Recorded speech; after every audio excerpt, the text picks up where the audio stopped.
এটা অবিশ্বাস্য যে এমন কিছু মানুষ আছে যাদের ইতিমধ্যে ঈশ্বর সম্পর্কে জ্ঞান আছে, আর প্রভু ঈশ্বর যা বলেন তাতে মনোযোগ দেন না।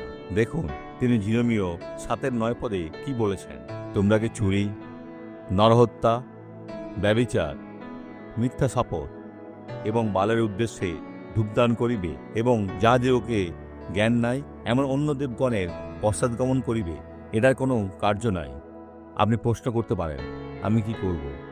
ঈশ্বরের সাথে সঠিক হওয়া, নিজেকে যুদ্ধের জন্য প্রস্তুত রাখা, কারণ শত্রু যখন আসে, যদি বিশ্বাসে সঠিক থাকেন আপনি বলুন যিশুর নামে, আর যখন তিনি আসবেন যদি ভালো না থাকেন তবে কাঁদবেন, ঈশ্বর আমাকে সাহায্য করো। আপনি নিজেকে সাহায্য করছেন না। একটি বিচারের দিন রয়েছে, যিশুর কাছে নিজের জীবনকে আলাদা করুন আর আপনি তাঁর সাথে স্বর্গে যাবেন। এই সাক্ষ্যটা দেখুন। আপনার কি হয়েছিল?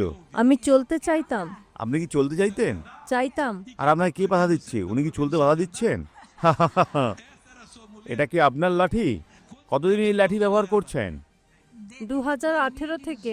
বন্ধুরা, 2018 থেকে এখন 6 বছর হয়ে গেল। এখন এটা নিজের কাছে রাখুন, ঘরের মাঝে চলুন, আর আমাদের ভাই আপনার পিছনে যাবে। যখন প্রয়োজন হবে তিনি আপনাকে মাইক্রোফোন দেবেন। ভাই, খুব কাছে যাবেন না। হচ্ছে, দূরে যান। হচ্ছে, শুধু মনোযোগ দিন।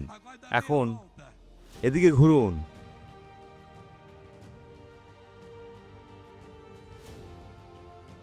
দ্রুত যান, দ্রুত যান।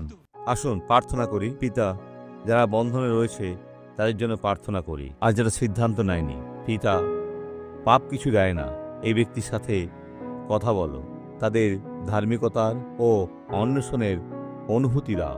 তাদের বিরক্ত করা মন্দকে বাঁধি আর বলি যিশুর নামে বেরিয়ে যাও। আর আপনি বলুন আমেন।